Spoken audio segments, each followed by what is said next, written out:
Hello again, guys, it is iFreeze700. We are back with some Warhammer 40k lore. This time, what the fuck are the Invaders? Now, the Invaders chapter is a very interesting one indeed, because they're relatively minor, but they've actually been a part of some very big battles, and they've done some very awesome achievements. Now, by awesome, I mean like their achievements have actually affected the universe itself, which not many minor chapters have actually done so. Like, if you look at the Marines Malevolent, their achievements have helped, but they weren't so grand to actually change a few things in the universe. But these guys have. The Invaders have changed quite a few things. So let's go over it. First up, let's talk about their livery. How do they dress up? How do you paint your models? Maybe how do you decide to go stuff? Well, they're pretty green. Now, I wouldn't go salamander green. It's more like a yellowish green. It's kind of more like a gecko, honestly. Kind of like an iguana, something like that. You would want that kind of color of green, not like a dark green. No. And they also have this nice little nifty skull with a white star behind it. The skull would actually be gray, so please don't paint that white. And then you would have the white star behind. They also have that white arrow pointing up on their other pauldron. So those are pretty much your colors you're going to be working with for their vehicles, for their honor guard, for everything. Like, you're going to want that. Now let's also talk about what it is that they're specialized in. Their specialty is more like siege warfare, because they actually come from Rogel Dorn. They're from the Imperial Fist. That being said, being true boys of Dorn, their whole thing is siegecraft, siege defense, that sort of business. They're very rarely on the defense, though. They're usually on the offense. So with that being said, their strategy tends to be more, I would say, more Imperial Guardsmen. They seem to pretty much do a standard, typical landing of any sort of planet, which would be they find their spot that they want to go in, their spot that they want to deploy. They will mass aerial bombard it. Just orbital and aerial forces going down, bombing the fucking shit out of it. Then they'll deploy tactical and scout squads to look around, make sure that there's nothing else that needs to be bombed. And then they also send down a few of their Terminators and such and their Vanguard to get in there and just clear out the room. Make a giant empty space for them to land any sort of troops they need, land any vehicles, land their bases down. This way they have a base of operations. And then from there they proceed to go on and destroy any resistance left on the planet. Now, you remember the Imperial Fist in the early days of Warhammer 30k when they had the Rogel Dorn as their leader. That's what Dorn would pretty much do. He would just beat the shit out of anybody who was resisting the Imperial truth and establish a giant fortress monastery and leave the planet. And the fortress was more or less there to remind the people who own them. These guys seem to do similar stuff, but they don't leave those massive fuck-off towers because they'd have to fucking man it. So it's more of just, they just come in real hard, real fast, knock some shit in, blow away a crap ton of dudes to establish a landing point, and then from there proceed the siege on foot with a few aerial support. So air is really their necessity for most of their tactics. If they're going to pull anything off, they need that air strike force. Now, this chapter seems to also specialize in fighting demons, heretics, and Eldar. Because that seems to be the two things that they always seem to fight, is Chaos and Eldar. I'm not joking. If you look at their whole chapter history, the only time that they ever fight anything that's not Chaos and Eldar is when they're supporting another campaign. Like when Cato Sicarius is going around fucking the Tau, these guys may actually come in to help. And it's only a supporting role, so it's not going to be like the whole chapter. It's going to be a few guys. Speaking of a few guys, something about this chapter that's very interesting is that they're always under strength. They're always trying to recover. And there's a reason for that. Every campaign they've done has had huge effects. Every battle they've been, huge effects. But they never waver. They never allow a defeat to happen. They're so hard and determined to win that they will never accept a defeat. They will go full force in it. And that's, of course, upset a few Space Marines because they're like, hey, it's okay to lose a planet every now and then. What you're doing is kind of crazy. But these guys are so resolute and so stoic, they're like, no. We are going to fucking win. We are going to do this. So that's why any campaign you see with them, they always seem to win, but with huge casualties. Their first known history campaign would be against the Word Bearers, where they actually did a good job fucking them in the ass, which, hey, we all love it. I mean, shit.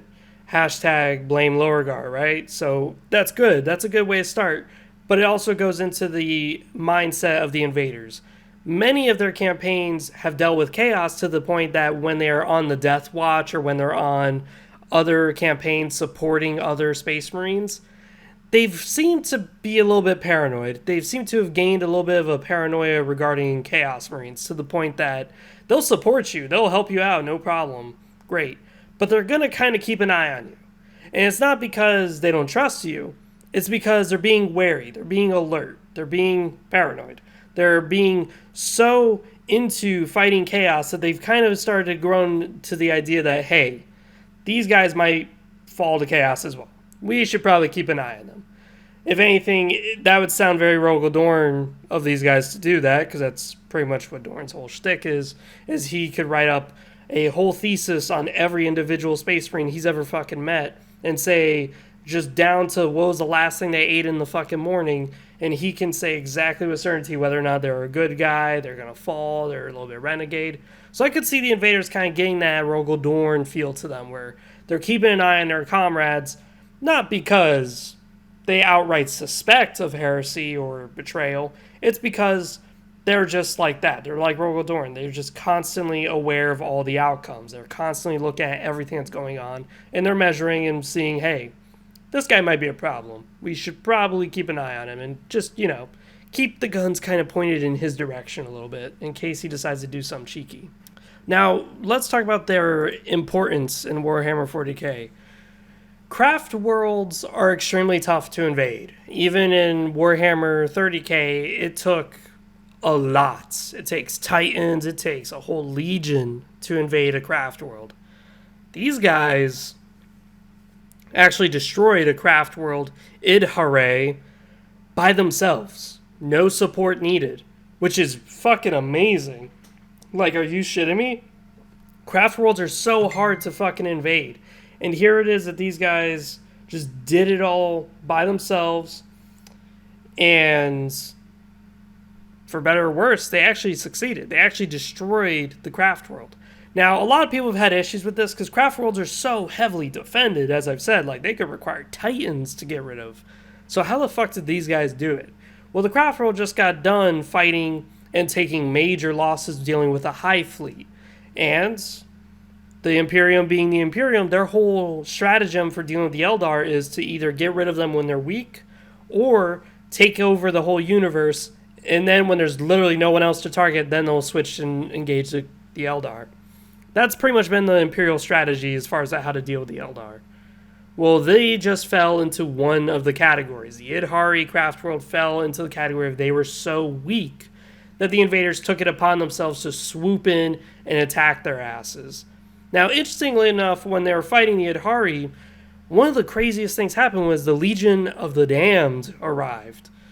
And the invaders fought alongside them. They had no fucking issues. They just said, hey, these guys are killing Eldar? That's fine with me. Bunch of ghost Astartes? Whatever. They reduced the craft world to nothing but cinders. The fucking planet was destroyed. Many of the refugees went to craft world Alatok, and Alatok, upon hearing what happened, was fucking pure, like just furious as shit. Because mind you, craft worlds cannot be recreated. They're individualistic. They're kind of like caravans. So like if you destroy a gypsy's caravans, there goes all of its traditions, everything. Everything that's unique about it is gone. Also, this really hurts the Eldar's standing in the galaxy. Now they just lost a huge portion of their population, whether or not they give a fuck. But Alatok really does give a fuck. So they decided to take vengeance on the invaders. What they did was they went to the invaders' chapter homeworld of Ogris, and they destroyed the fucking planet. I'm not joking. They destroyed it. Totally destroyed it. Now, you may think, well, shit. Destroying the craft world when it's weak, that's one thing. How the fuck did they destroy a chapter's homeworld with the chapter monster on and everything?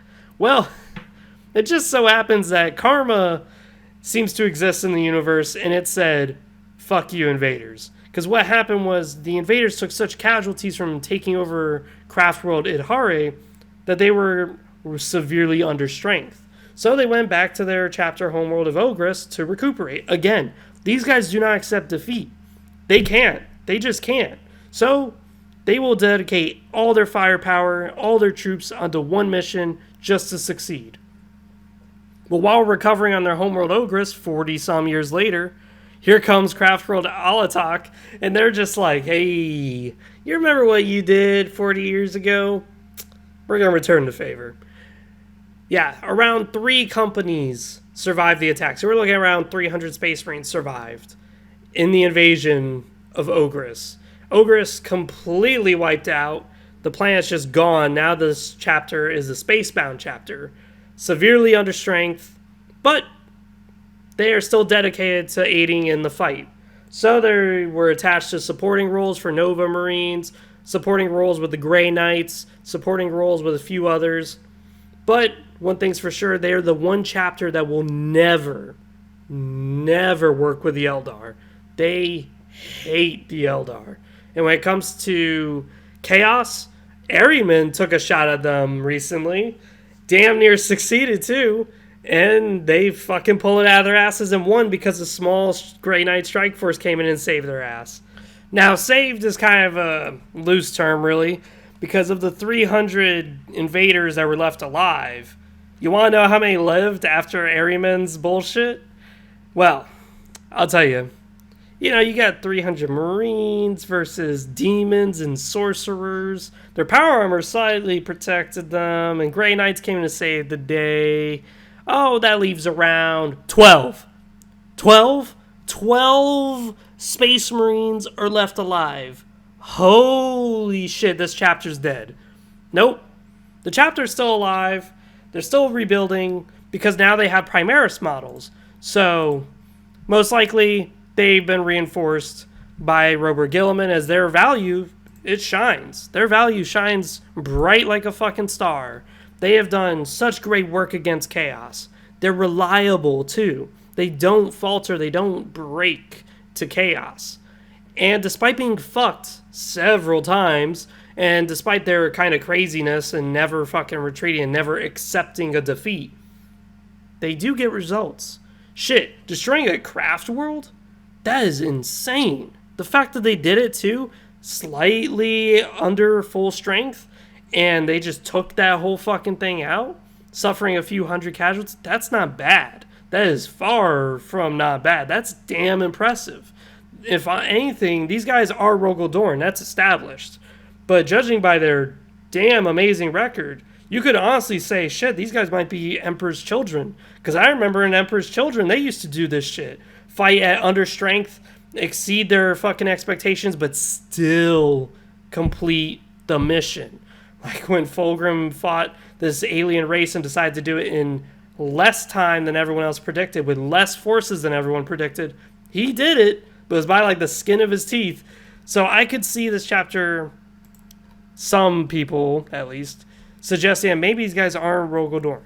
But it is established as can they are Rogel Dorn. But a lot of their actions and their deeds do remind me of this. So tell me what you guys think down below in the comments. Do you guys like this chapter? You guys say, hey, wow, I didn't even know this chapter existed.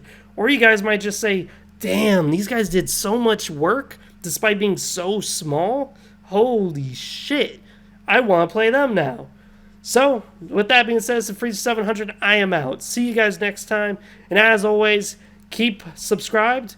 Keep you posted on the Discord links. You could just click on my channel description. There's a description link down below on how to join the Discord. You'll be good to go.